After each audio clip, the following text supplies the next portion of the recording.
It is really tough to use a tool if we don't know that that tool exists. In this nugget, I wanted to share with you some additional resources that you can use to assist you in getting ready for successful certification with VMware Data Center Virtualization. For individuals who want to pursue certification, there are some really great resources that you need to be aware of. One is the site mylearn.vmware.com. You're going to want to log on, set up your free account if you don't have one already, and that's where you could go to see all the prerequisites and requirements regarding their certification programs. And in addition to the online and PDF docs that we've already touched on in this course, there's also some documentation specific to certification that is extremely useful. I'll point that out to you in just a moment. And also, there is going to be a benefit for those who are pursuing certification if you have lots of hands-on practice or real-world experience, because if a multiple choice question comes up in an exam environment and it's kind of wacky, but based on your knowledge and how you've worked with the systems, there's like 2 or 3 that you can rule out as bad answers, that's going to help a lot with some of those trickier questions coming out of left field. So currently I've logged on with my account at mylearn.vmware.com, and I've clicked on the VMware certification link. And then it lists the various tracks regarding certification. So if we click on the link for Data Center Virtualization, here it'll list the associate, professional, and advanced level certifications that VMware offers for individuals to get. Also here it's going to list the requirements. For example, if we click on the VCP 6.5-DCV, on this page it has a Frequently Asked Questions tab right here. It also has a tab for new candidates and existing candidates. So an individual who's already certified, for example, as a VCP in Data Center Virtualization for version 6, if we expand path 1 here, all that person needs to do is take the Data Center Virtualization Delta exam.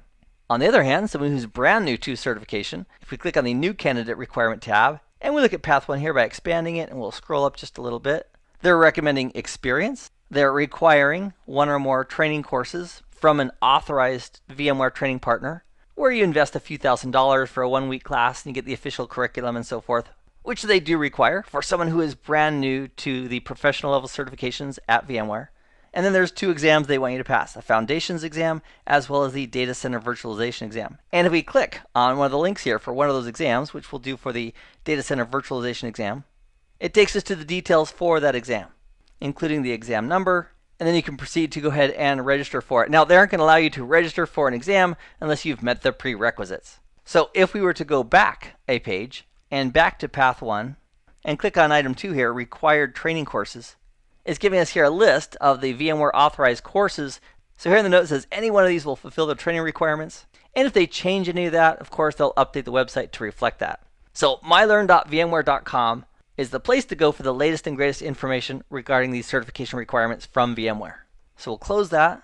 And if we click on one of the exams again, for example, the vSphere 6.5 Foundations exam, and we scroll up a little bit, there's a link right here to download the exam guide. It's an incredible resource.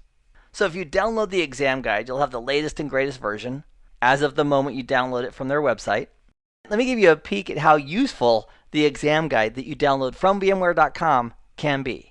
So for the benefit of convenience, in the hands-on lab here on DCNUG on the desktop, I have a copy of the exam prep guides from VMware for the Data Center exam, which is 2v0-622, as well as the Delta exam, 2v0-622D. And again, you'd want to get your own latest and greatest versions of these documents from that download link that we just looked at a moment ago at mylearn.vmware.com. So if we opened up one of these exam guides, let's go ahead and grab the 622. And it's opening the .pdf here in Chrome on the lab computer simply because I don't have a different PDF reader like Adobe Acrobat installed. So this is the exam preparation guide. As new versions come out, you'll get that latest one from VMware site. And if we scroll down a little bit in this guide, it's got a table of contents, the purpose of the exam, the intended audience. And here in section 2, they're listing a laundry list of objectives that they may cover in their certification exams. And they're sorted by section and objective. And it is pretty daunting, the number of topics that they have here. There's a lot of content that they could be asking us questions on in a certification exam. So there's currently 10 sections, which is a boatload. So then we have this part called part number 3, which is tools and references, which can be used to help prepare for the certification exam.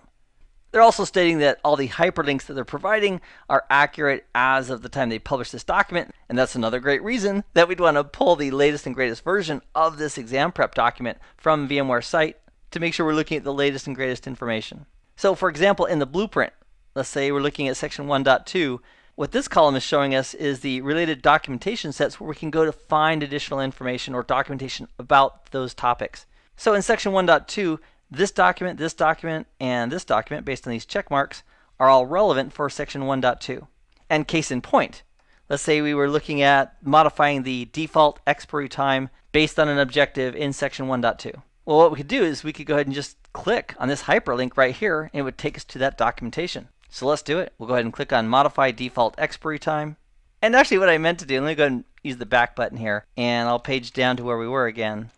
There we go. What I intended to do is right-click and then open that in a new tab so I can go right back to this document without losing my place.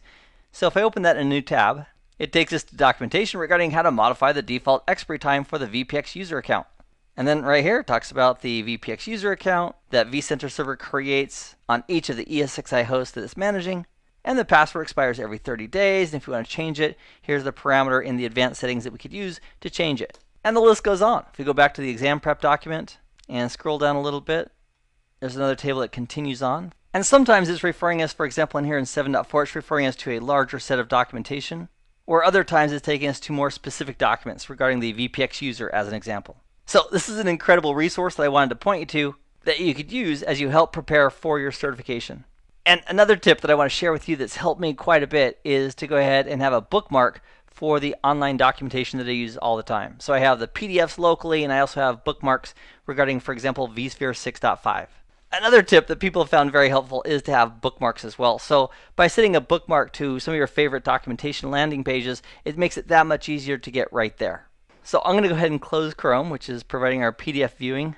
And I want to share with you one other document regarding additional notes regarding 6.5. And it's right here on the desktop of DCNUG if you want to look at it here in the lab. So if we open up the additional notes regarding 6.5, it's also a PDF. It's going to open it here in a browser for us. It's only 5 pages long, and what I recommend and encourage you to do if you're pursuing certification is just peruse these, take a few minutes someday, read through them. And if you want to learn more information about those, you can go ahead and simply use the online docs or the PDF docs, all from VMware.com. And again, I would encourage you to read through this list at a bare minimum, and then anything that piques your interest, of course, you can go ahead and do a deeper dive in the online documentation. So that's here for you as a resource on the desktop of DCNUG for this hands-on lab associated with this nugget.